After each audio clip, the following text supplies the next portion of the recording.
بسم اللہ الرحمن الرحیم۔ السلام علیکم سامعین، میں ہوں تحریر میر اور یہ ہے میرا چینل کہانی دنیا۔ آج میں آپ کے لیے فرحت اشتیاق کا ناول تیرے لیے ہے میرا دل لے کر حاضر ہوئی ہوں۔ آڈیو آخر تک سنیے گا اور اس کی باقی اقساط بھی جلد آپ کی خدمت میں لاؤں گی۔ ویڈیو پسند آئے تو لائک اینڈ شیئر کر دیجیے گا اور سبسکرائب کرنا تو بالکل مت بھولیے گا۔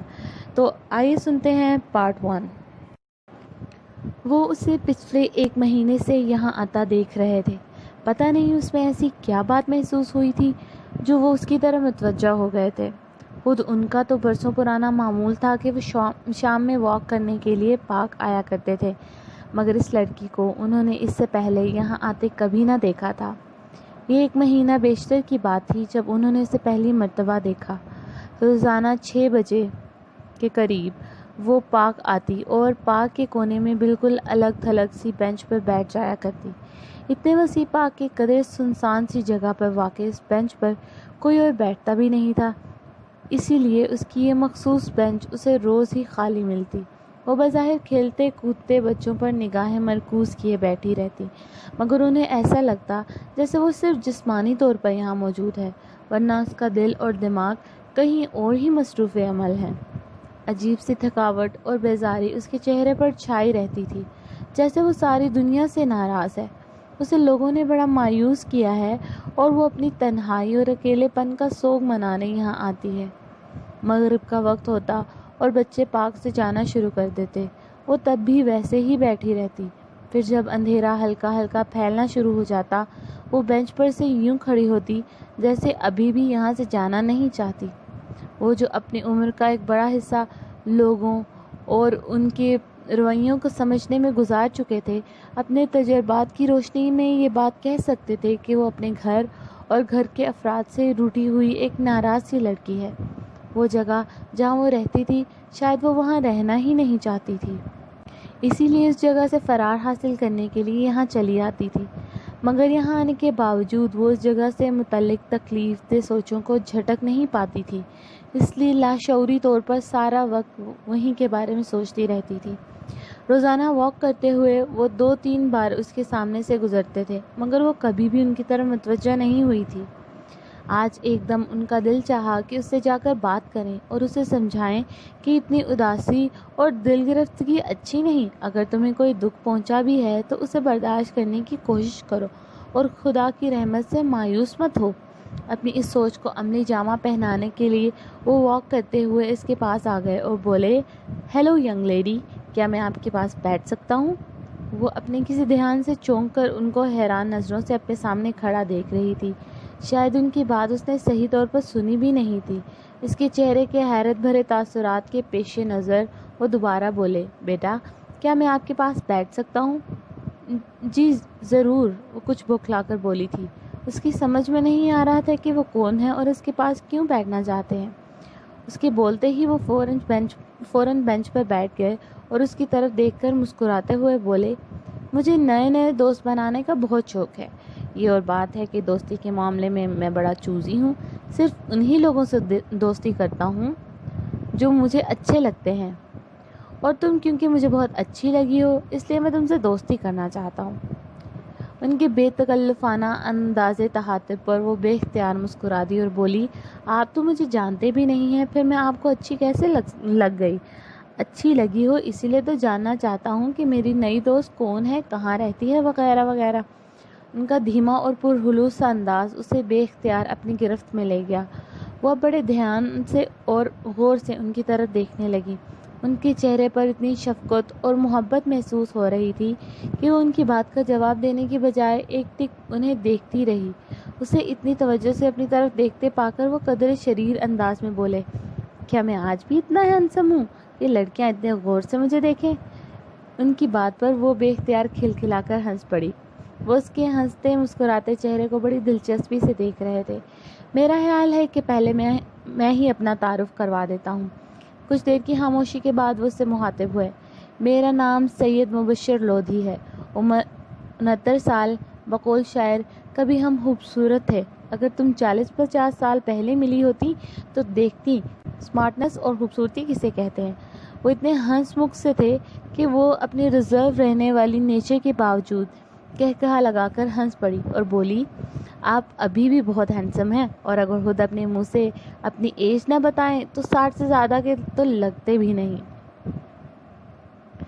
اس کی بات پر وہ بھی ہنس پڑے اور بولے، بچی تم میرا دل رکھنے کو ایسا نہیں کہہ رہی کہ چلو بڑے میاں کو تھوڑا خوش کر دیں؟ آئی سویئر میں سچ کہہ رہی ہوں۔ پتہ نہیں ان کی شخصیت اور بولنے کے انداز میں کیسا جادو تھا کہ وہ خود بخود ان کی طرف کھینچتی چلی جا رہی تھی۔ چلو تم کہہ رہی ہو تو مان لیتا ہوں، اس کی بات کا مزہ لیتے ہوئے بولے۔ خیر میں اپنا انٹروڈکشن کروا رہا تھا۔ بڑی مصروف اور بھاگتی دوڑتی زندگی گزاری ہے میں نے، اسی لیے اب آرام سے ریٹائرمنٹ لائف کو انجوائے کر رہا ہوں۔ ان دنوں کچھ لکھنے پڑھنے سے زیادہ ہی شغف ہو گیا ہے، اس لیے سارا دن اپنی اسٹڈی میں کتابیں پڑھنے میں گزار دیتا ہوں۔ اپنے یورپ اور افریقہ کے ممالک کے دوروں کے نتیجے میں وہاں کے حالات اور اپنے تجربات پر مبنی 2 عدد سفر نامے لکھ چکا ہوں۔ آج کل کچھ قریبی دوستوں کے مشورے پر اپنے مختلف موضوعات پر لکھے گئے آرٹیکلز جو اخبارات میں شائع ہو چکے ہیں کو کتابی شکل دینے کی کوشش کر رہا ہوں۔ یہی ڈیفنس میں رہتا ہوں۔ ان سے بڑی مرعوب اور متاثر نظر آ رہی تھی۔ اب تم اپنے بارے میں بتاؤ، وہ اس سے مخاطب ہوئے۔ آپ جیسے عالم فاضل اور انٹلیکچوئل کے سامنے میں اپنا کیا تعارف کرواؤں؟ بہرحال میرا نام اجالا شہریار ہے۔ میں نے انڈس ویلی سے فائن آرٹس میں گریجویشن کی ہے۔ ان دنوں ایک آرٹ اسکول میں جاب کر رہی ہوں۔ میں بھی ڈیفنس ہی میں رہتی ہوں۔ اچھا تو میری ننھی دوست ایک آرٹسٹ ہے؟ بھائی میں تو پہلی نظر میں ہی جان گیا تھا کہ تم بڑی ٹیلنٹڈ لڑکی ہو، وہ اپنی تعریف پر مسکراتی ہوئی بولی۔ اتنی ننھی بھی نہیں ہوں جتنا آپ سمجھ رہے ہیں۔ اس جنوری میں پورے 26 سال کی ہو گئی ہوں۔ اس کی صاف گوئی سے اپنی عمر بتانے پر ہنس پڑے اور بولے، میرے آگے تو چھوٹی سی بچی ہی ہو۔ خیر یہ بتاؤ تمہیں مجھ سے دوستی کرنا منظور ہے؟ وہ جواب میں اپنا سر اس بات میں ہلاتے ہوئے بولی کہ اب تک ہماری دوستی ہو نہیں چکی؟ نہیں، باقاعدہ دوستی تو نہیں ہوئی نا۔ اب تم دوستی کرنے کے لیے مان گئی ہو تو میں تمہیں بتاؤں کہ میں دوستی میں بھی ڈکٹیٹرشپ کا قائل ہوں۔ لہٰذا میری پہلی ڈکٹیشن تو یہ ہے کہ مجھے روتے بسورتے چہرے بہت زہر لگتے ہیں، اس لیے اگر مجھ سے فرینڈشپ کرنی ہے تو جب بھی مجھے ملو ہنستی مسکراتی نظر آؤ، ٹھیک ہے؟ وہ اپنا ہاتھ اس کے سامنے پھیلاتے ہوئے بولے۔ اس نے کچھ جھجکتے ہوئے ان کے بھاری مردانہ ہاتھ میں اپنا ہاتھ دے دیا اور گردن ہلا دی تو انہوں نے بڑی گرم جوشی سے اس کا ہاتھ دباتے ہوئے چھوڑ دیا۔ پھر کچھ دیر وہ اس سے فائن آرٹس اور اس کی جاب کے بارے میں بات کرتے رہے۔ اذان سے کچھ پہلے وہ اٹھے تو جالا بھی ان کے ساتھ ہی کھڑی ہو گئی۔ دونوں چہل قدمی کرتے ہوئے پارک سے نکل آئے۔ پارک سے 5-6 منٹ کی واک پر ان کا گھر تھا۔ سڑک کے کنارے پر کھڑے ہو کر انہوں نے اسے اشارے سے اپنا گھر دکھایا اور چلے گئے تو وہ بھی آگے بڑھ گئی۔ اگلے روز وہ پارک آئی تو اسے واک کرتے ہوئے نظر آئے۔ اس ایج میں بھی ان کی فزیکل فٹنس زبردست تھی۔ 6 فٹ قد اور مضبوط ڈیل ڈول۔ ان کی نہ تو کمر جھکی ہوئی تھی، نہ ہی چال میں سست رفتاری نظر آ رہی تھی۔ گہری اور چمکدار آنکھیں تو مخاطب کو مقناطیس کی طرح اپنی طرف کھینچ لیں۔ داڑھی نے ان کے چہرے کو ایک عجیب سی نورانی حالے میں لے رکھا تھا۔ اسے دیکھ کر انہوں نے دور سے ہاتھ ہلا کر وش کیا تھا۔ وہ مسکراتی ہوئی تیز قدموں سے چلتی ان کے پاس آ گئی اور بولی، السلام علیکم۔ وعلیکم السلام، کیسی ہو بیٹا؟ وہ شفقت سے مسکرا کر بولے، میں ٹھیک ہوں انکل، آپ کیسے ہیں؟ میں بھی بالکل ٹھیک ہوں۔ آؤ آج بیٹھنے کے بجائے تم بھی میرے ساتھ واک کرو۔ اسے آفر کرتے انہوں نے چلنا شروع کیا تو وہ بھی ان کے قدم سے قدم ملا کر چلنے لگی۔ کافی دیر تک وہ دونوں واک کرتے رہے۔ اس دوران انہوں نے آپس میں بہت ساری باتیں کی، ایک دوسرے کی پسند ناپسند وغیرہ کے بارے میں آگاہی حاصل کرتے رہے۔ بات کرتے کرتے اچانک ان کی نظر اپنی گھڑی پر پڑی تو وہ بوکھلا کر بولے، مارے گئے، وہ الو تو مجھ سے سخت ناراض بیٹھا ہوا ہوگا۔ اس کی حیران شکل پر نظر پڑی تو مسکرا کر بولے، میرا پوتا ہے اویس، اسے اکثر میں پیار سے الو ہی کہتا ہوں۔ اب کہیں تم اسے کوئی احمق سی مخلوق نہ سمجھ لینا، بڑا جینیس اور لائق ہے۔ یہ بات صرف میں ہی نہیں، اسے جاننے والے تمام لوگ کہتے ہیں۔ بچپن سے لے کر آج تک زندگی کے ہر میدان میں اول رہا ہے۔ پڑھائی میں تو خیر اچھا تھا ہی، لیکن سپورٹس میں بھی اس کی کارکردگی نہایت شاندار تھی۔ اسکواش، سوئمنگ اور پولو، ان تمام گیمز میں اس نے ہمیشہ ہی فرسٹ پرائز حاصل کیا ہے۔ اس جیسا ڈیبیٹر کوئی اور ہو ہی نہیں سکتا۔ بڑی ہی قطعی نیچر کا مالک ہے، اپنے ارادوں میں اٹل اور قطعی فیصلے کرنے والا، دلیر، نڈر اور مستقل مزاج۔ ہانا تو جیسے اس نے سیکھا ہی نہیں، آکسفورڈ میں بھی اپنی ذہانت اور لیاقت کے جھنڈے گاڑ کر آیا ہے۔ اس کے وہاں کے پروفیسرز آج بھی اسے یاد کرتے ہیں۔ ان تمام باتوں کے علاوہ مجھ سے بہت پیار کرتا ہے اور اب میرا اتنا پھیلا ہوا بزنس وہی سنبھال رہا ہے۔ مجھے اس نے ریٹائرمنٹ دلوا دی ہے۔ ان کے لہجے میں اپنے پوتے کے لیے محبت، فخر، مان اور کیا کیا کچھ نہ تھا۔ وہ ان کے چہرے پر بکھرے ہوئے ان رنگوں کو بڑی حسرت سے دیکھ رہی تھی۔ اس کے لیے اس لہجے میں محبتیں اور چاہتے جتانے والا کوئی نہ تھا۔ وہ کسی کی عزیز جان نہیں تھی۔ کسی کو اتنی فرصت نہ تھی کہ اس کی خوبیوں کو سراہتا اور اپنی والہانہ چاہت کا اظہار کرتا۔ وہ ایک عجیب سے تعصب اور دکھ کو اپنے دل میں گھر کرتا محسوس کرنے لگی، جبکہ وہ اس کی کیفیت سے بے خبر کہہ رہے تھے، آج ذرا جلدی گھر جانا ہے، تم چل رہی ہو یا ابھی رکو گی؟ ان کی بات پر وہ ایک گہری سانس لے کر بولی، نہیں، میں بھی آپ کے ساتھ ہی چل رہی ہوں۔ کل کی طرح وہ دونوں ساتھ چلتے باہر نکل آئے۔ ان کی گھر کی سٹریٹس کے کنارے انہیں خدا حافظ کہتی وہ آگے بڑھ گئی۔ پھر ان سے روز پارک میں ملنا جیسے ایک معمول سا بن گیا تھا۔ وہ کیونکہ واک کرنے آتے تھے سو اجالا بھی انہیں جوائن کر لیتی اور پھر گھنٹہ ڈیڑھ گھنٹہ ان کی سنگت میں گزار کر جب وہ واپس لوٹتی تو خود کو بہت تر و تازہ اور خوش محسوس کرتی۔ ان کی کمپنی اتنی دلچسپ ہوتی کہ اسے بوریت کا احساس ہی نہیں ہوتا۔ عام بوڑھے افراد کی طرح انہیں نئی نسل میں سینکڑوں خرابیاں بھی نظر نہیں آتی تھیں۔ وہ محض تنقید کرنے کے لیے جنریشن گیپ کے پیش نظر ہمارے زمانے میں تو یوں ہوتا تھا یا آج کل کی نسل تو بڑی واہیات ہے جیسے فکرے بھی نہیں بولا کرتے تھے۔ جہاں انہیں اپنے زمانے کا میوزک، فلمیں اور لٹریچر پسند تھا، وہیں وہ نئی نسل کے بھی بہت سے گلوکاروں کو پسند کرتے تھے۔ نئے دور کی عمدہ اور معیاری فلمیں اور کتب بھی ان کی من پسند تھیں، اس لیے اسے کبھی بھی ایسا محسوس نہیں ہوا کہ وہ کسی ڈل سے بوڑھے شخص کے ساتھ وقت گزار رہی ہے۔ کمپیوٹر اور انٹرنیٹ کے بارے میں ان کی معلومات اتنی اپ ٹو ڈیٹ تھیں کہ وہ خود ان سے بہت کچھ سیکھ رہی تھی۔ انہوں نے اسے کبھی بھی اس کے گھر یا گھر والوں سے متعلق کوئی سوال نہیں کیا تھا۔ زیادہ تر وہ لوگ جنرل ٹاپکس پر بات کرتے رہے۔ اسے ان کی یہ عادت بہت اچھی لگتی تھی کہ وہ بلا وجہ کے تجسس میں مبتلا ہو کر اس سے پرسنل باتیں نہیں پوچھا کرتے تھے، کیونکہ وہ اپنے گھر کے حوالے سے کوئی بات کرنا بھی نہیں چاہتی تھی، اس لیے ان کی اس عادت سے بہت خوش تھی۔ خود وہ البتہ باتوں باتوں میں اکثر اپنے پوتے کا ذکر کیا کرتے تھے۔ بات چاہے کسی بھی موضوع پر ہو رہی ہوتی، اس کا کسی نہ کسی طرح سید اویس لودھی سے لنک جوڑ دیا جاتا تھا۔ اگر کھانے پینے کی بات ہو رہی ہوتی تو وہ کہتے، اویس کو سی فوڈ اور مختلف قسم کی سلاد کھانے کا بہت شوق ہے۔ کھانے کی میز پر بیٹھ کر پہلے اپنا آدھا پیٹ تو سلاد سے بھر لیتا ہے، اسی لیے ہمارے خان سامہ بیچارے کو اس کی وجہ سے مختلف کھانے پکانے کی کتابوں اور ٹی وی پروگراموں سے استفادہ حاصل کرنا پڑتا ہے تاکہ اسے روز نئی سے نئی طرح کی سلاد بنا کر کھلا سکے۔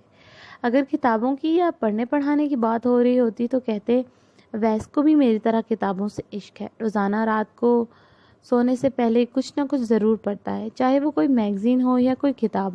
وہ اپنے پوتے سے والہانہ عشق کرتے تھے، اسی لیے یہاں نہ ہوتے ہوئے بھی وہ ان کے پاس موجود ہوتا تھا۔ ان دونوں کے بیچ وہ ایک تیسرے فرد کی طرح ہمیشہ ساتھ رہتا تھا۔ اس روز بھی وہ ان کے ساتھ واک کر رہی تھی اور ان کی باتیں غور سے سن رہی تھی۔ اپنی عادت کے مطابق وہ اپنے پوتے کا ذکر کرنا نہ بھولے اور بولے، اویس کی ایک یہی عادت مجھے ناپسند ہے۔ حالانکہ اس نے کبھی میرے سامنے سگریٹ نہیں پیا، لیکن مجھے معلوم ہے کہ وہ اسموکنگ کرتا ہے۔ ویسے اپنی فٹنس کا اور اپنی ہیلتھ کا اتنا خیال رکھتا ہے، روزانہ صبح باقاعدگی کے ساتھ ایکسرسائز کرتا ہے، شام میں سوئمنگ کرتا ہے اور ہفتے میں 2-3 بار اسکواش کھیلنے بھی جاتا ہے، مگر اسموکنگ سے باز نہیں آتا۔ ان کی بات بڑے غور سے سنتے ہوئے وہ ایک دم بول پڑی، وہ کیا آپ کی بات نہیں مانتے؟ نہیں، خیر ایسی تو کوئی بات نہیں، دراصل اس نے کبھی میرے سامنے اسموکنگ کی ہی نہیں، اس لیے میں نے اسے کبھی ٹوکا نہیں۔ اتنے عرصے سے ان کی بات بڑے غور سے سنتے ہوئے وہ ایک دم بول پڑی، وہ کیا آپ کی بات نہیں مانتے؟ نہیں، خیر ایسی تو کوئی بات نہیں، دراصل اس نے کبھی میرے سامنے اسموکنگ کی ہی نہیں، اس لیے میں نے اسے کبھی ٹوکا نہیں۔ اتنے عرصے سے اس کے بارے میں سنتے سنتے اسے اب وہ نادیدہ بندہ بڑا جانا پہچانا سا لگنے لگا تھا۔ اسے یوں ہی خیال آیا کہ وہ ہمیشہ اپنے پوتے ہی کا ذکر کرتے ہیں، کبھی بیٹے اور بہو کی کوئی بات نہیں کی۔ اپنے اس خیال کے پیش نظر وہ بول اٹھی، آپ کے بیٹا اور بہو کیا کہیں دوسرے ملک میں رہتے ہیں؟ اس کے سوال پر ایک تاریک سا سایہ ان کے چہرے پر نظر آیا۔ ان کا ہنستا مسکراتا چہرہ ایک دم ویران اور برسوں کا بیمار نظر آنے لگا۔ ان کے کچھ کہے بغیر ہی اسے اپنے سوال کا جواب مل گیا تھا اور وہ اب بڑی شرمندگی میں گھری کھڑی تھی۔ I'm sorry، میں نے آپ کو دکھی کر دیا۔ اس کی بات پر وہ ایک دم چونک کر اس کی طرف متوجہ ہوئے اور بڑے دکھی انداز میں دھیرے سے بولے، یہ دکھ تو ہر لمحہ میرے ساتھ ہے، لیکن بعض اوقات ہمیں اپنے تمام دکھ اور رنج و الم اپنے سے وابستہ دوسرے افراد کی وجہ سے دل کے کسی نہا خانے میں چھپانے پڑتے ہیں، لیکن اس طرح کرنے سے بھی اس دکھ کی شدت کم نہیں ہو جاتی۔ آج جو میں زندہ ہوں تو صرف اویس کی وجہ سے، ورنہ برسوں پہلے جوان بیٹے اور بہو کی موت کی خبر سن کر ہی شاید میں مر جاتا۔ اس کی اتنی ہمت ہی نہیں ہو رہی تھی کہ وہ ان ہنستی مسکراتی زندگی سے بھرپور آنکھوں میں نمی دیکھ سکے، اس لیے چپ چاپ سر جھکائے ان کی بھرائی ہوئی آواز سن رہی تھی۔ پھر وہ ایک دم اپنی آنکھیں رگڑ کر صاف کرتے ہوئے اس سے بولے، آج میں تمہیں اپنے بارے میں بہت ساری باتیں بتاؤں گا۔ وہ ان کی طرف نظر ڈالے بغیر ان کے ساتھ چلتی بینچ پر آ کر بیٹھ گئی۔ کچھ دیر بعد اس نے سنا، وہ آسمان پر نگاہیں جما کر بول رہے تھے، کبھی ہمارا ایک محبت بھرا آشیانہ ہوا کرتا تھا جس میں میں، سبیحہ اور دانیال رہا کرتے تھے۔ سبیحہ میرے ماموں کی بیٹی تھی۔ ہماری شادی بزرگوں کی مرضی سے طے پائی تھی، مگر اس میں ہم دونوں کی پسند بھی شامل تھی۔ وہ اچھی تھی، بہت ہمدرد، نیک دل اور خدمت گزار۔ ایسی بیوی قسمت والوں کو ہی ملا کرتی ہے۔ اس نے میری زندگی میں شامل ہو کر اسے ہر لحاظ سے مکمل کر دیا۔ میرے کہے بغیر میرے دل کا حال جان لینے والی وہ مجھ سے بہت محبت کرتی تھی۔ پھر ہماری زندگی میں دانیال آ گیا تو جیسے ہر طرف خوشیاں ہی خوشیاں پھیل گئیں۔ ہماری زندگی خوشیوں اور مسرتوں سے بھرپور تھی۔ وقت گزرتا گیا، دانیال بڑا ہو گیا۔ وہ بڑا ذہین اور قابل تھا، بالکل میرے اویس کی طرح۔ ہم دونوں میاں بیوی اپنے بیٹے کی کامیابیوں پر فخر کیا کرتے تھے۔ وہ تھا بھی بہت اچھا، بڑا اور فرما بردار۔ اس نے تمام زندگی کبھی مجھ سے یا اپنی ماں سے اونچی آواز میں بات نہیں کی تھی، کبھی ہمارا کہا نہیں ٹالا تھا۔ اس کے اخلاق اور اچھی فطرت کے اپنے پرائے سبھی گن گاتے تھے۔ جب وہ اپنی زندگی میں ہر لحاظ سے سیٹ ہو گیا تو ہم لوگوں نے اس کی شادی کے بارے میں سوچا۔ سبیحہ اپنے طور پر خاندان کی 2-3 لڑکیوں کو اس کے لیے پسند کرتی تھی، مگر اس نے اپنی پسند سے شادی کرنے کا فیصلہ سنایا تو مجھے تو کوئی اعتراض نہ ہوا، مگر سبیحہ روایتی ماؤں کی طرح اس بات پر ناراض ہو گئی۔ زندگی میں پہلی مرتبہ میرے بیٹے نے کسی چیز کے لیے ضد کی تھی۔ میرے سمجھانے بجھانے کے باوجود سبیحہ اپنی ضد سے 1 انچ پیچھے نہ ہٹی، مگر اس موقع پر دانیال بھی حد درجہ ضدی اور سرکش ثابت ہوا۔ اس نے فیصلہ سنا دیا کہ شادی کرے گا تو سبین سے، ورنہ کسی سے بھی نہیں کرے گا۔ بالآخر میرے بہت سمجھانے اور منانے پر سبیحہ اس شادی کے لیے تیار ہو گئی، لیکن دل سے وہ دانیال سے سخت ناراض تھی۔ سبین بہو بن کر ہمارے گھر میں آ گئی تو پتہ چلا کہ ہمارے فرما بردار بیٹے نے کسی غلط چیز کے لیے ضد نہ کی تھی۔ وہ اتنی پیاری تھی کہ میں بتا نہیں سکتا۔ شکل و صورت میں تو لاجواب تھی ہی، اپنی عادتوں میں بھی بے مثال تھی۔ وہ یونیورسٹی میں دانیال سے 2 سال جونیئر تھی، مگر اس کی سادگی اور معصومیت دیکھ کر لگتا ہی نہیں تھا کہ اس نے اتنا سارا پڑھا ہوا ہے۔ وقت گزرنے کے ساتھ سبیحہ کا غصہ بھی جاتا رہا اور وہ دونوں ساس بہو کی بجائے ماں بیٹی نظر آنے لگیں۔ پھر ہمارے گھر کی رونقوں کو دوبالا کرنے کے لیے اویس آ گیا۔ وہ ننھا فرشتہ اپنے ماں باپ اور دادی کی آنکھوں کا تارا تھا، اور میری تو بات ہی کیا تھی، مجھے تو اس سے ایک عجیب سا عشق ہو گیا تھا۔ شاید اس کی بے تحاشا محبت خدا نے میرے دل میں اسی لیے ڈال دی تھی کہ اس بن ماں باپ کے بچے کی پرورش مجھے کرنی تھی۔ دانیال اور سبین کے ہوتے ہوئے بھی وہ ہر وقت میرے ساتھ چمٹا رہتا تھا، یہاں تک کہ رات کو سوتا بھی میرے پاس تھا۔ جب وہ 2 سال کا ہوا تو ایک روز اچانک سبیحہ مجھے چھوڑ گئی۔ اس وقت تو اس کے چلے جانے پر میں بہت اپسیٹ ہوا تھا، مگر خدا کے ہر کام میں ہی کوئی نہ کوئی مصلحت ہوتی ہے۔ اچھا ہوا جو وہ بیٹے اور بہو کا غم دیکھنے سے پہلے اس دنیا سے چلی گئی۔ اس کے جنازے کو اس کے جوان بیٹے نے کندھا دیا تھا۔ وہ خوش قسمت تھی اور میں بڑا ہی بد نصیب جس نے اپنے جوان بیٹے کے لاشے کو اپنے کندھے پر اٹھایا تھا، اور ستم یہ کہ مجھے پھر بھی جینا تھا اپنے اویس کی خاطر۔ دانیال کے دوست کی شادی تھی جس میں شرکت کے لیے وہ اور سبین حیدرآباد گئے۔ اویس مجھ سے مانوس ہونے کے سبب میرے پاس ٹھہر گیا۔ شادی میں شرکت کر کے واپس آتے ہوئے اس کی گاڑی کا ایکسیڈنٹ ہو گیا تھا۔ ایکسیڈنٹ اتنا شدید تھا کہ دونوں موقع پر ہی دم توڑ گئے۔ یہ اطلاع پا کر میرا جو حال ہوا وہ بیان نہیں کر سکتا۔ بس یہ ہوا کہ اس دنیا میں اکیلا ہو گیا تھا۔ میرا آشیانہ تنکے کی طرح بکھر گیا تھا۔ میرا دل مرنے کو چاہنے لگا تھا، مگر مجھے جینا تھا، اپنے دانیال کی نشانی کی حفاظت کرنی تھی۔ وہ 5 سال کا معصوم بچہ، اسے تو شاید اپنے نقصان کا صحیح سے اندازہ بھی نہیں تھا۔ اسے تو اس وقت یہ پتہ بھی نہیں تھا کہ وہ کتنی بڑی نعمت سے محروم ہو گئے۔ بس پھر اویس کی خاطر میں نے خود کو سنبھالا۔ وہ بچپن ہی سے بڑا حساس بچہ تھا۔ میرے کہے بنا میرا ہر دکھ اس نے اپنے اندر اتار لیا۔ ہم دونوں کو ایک دوسرے کے سامنے اپنی بات کی وضاحت کے لیے لفظ استعمال نہیں کرنے پڑتے۔ وہ مجھے اور میں اسے مکمل طور پر جانتے ہیں۔ ہماری محبت بڑی نرالی اور انوکھی ہے۔ ان کی آنکھ سے بہنے والے اس واحد آنسو کو اس نے اپنے ہاتھ سے پونچھ دیا تھا اور پھر اپنی انگلی کی پور پر ٹھہرے اس آنسو کو دیکھ کر ان سے بولی تھی، آپ بہت عظیم انسان ہیں، اتنے دکھ اٹھا کر بھی اتنے خوش اور مطمئن نظر آتے ہیں۔ تقدیر سے شاکی نہیں، آپ کو خدا سے کوئی شکوہ نہیں۔ اس کی بات کے جواب میں ایک تھکی ہوئی اداس مسکراہٹ ان کے ہونٹوں پر پھیلی تھی۔ خدا اپنے بندوں سے بہت پیار کرتا ہے۔ اس نے اگر مجھ سے کچھ لیا تو اس سے کئی گنا بڑھ کر دیا بھی تو ہے، اور جو واپس لے لیا وہ بھی اسی کا تھا۔ اس کی تو عنایت تھی کہ اس نے ایک اچھی بیوی، فرما بردار بیٹا مجھے دیا تھا، اور اب بھی اس کا رحم و کرم مجھے اپنے گھیرے میں لیے ہوئے ہے۔ میرا اویس میرے پاس ہے اور میں اپنے رب کا شکر گزار ہوں۔ کچھ دیر بعد جب وہ اپنے گھر جانے والے رستے کی طرف بڑھ رہے تھے تو اس نے محسوس کیا کہ وہ جو ہر دم خدا سے اپنی قسمت سے ناراض رہا کرتی تھی اچانک بدل گئی تھی۔ اسے محسوس ہوا کہ دنیا میں صرف وہی دکھی اور تنہا نہیں، اس سے بھی بڑھ کر غمزدہ اور تنہا لوگ موجود ہیں، لیکن وہ اپنے دکھوں سے سمجھوتا کر لیتے ہیں اور خدا کی رضا میں راضی ہو جاتے ہیں۔ کتنے عرصے بعد اس روز وہ سکون سے سوئی تھی، اپنے رب کی شکر گزار تھی جس نے ایک اتنے اچھے شخص سے اسے ملوا دیا تھا جو اسے درست راستہ دکھا رہا تھا اور اسے زندگی کی طرف واپس آنے میں مدد دے رہا تھا۔ پتہ نہیں کیا بات تھی، وہ 3 روز سے پاک نہیں آ رہے تھے۔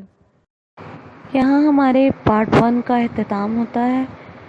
آپ سے ملاقات ہوگی نیکسٹ ویڈیو میں انشاءاللہ۔ دعاؤں میں یاد رکھیے گا اور چینل کو سبسکرائب کرنا اور لائک کرنا مت بھولیے۔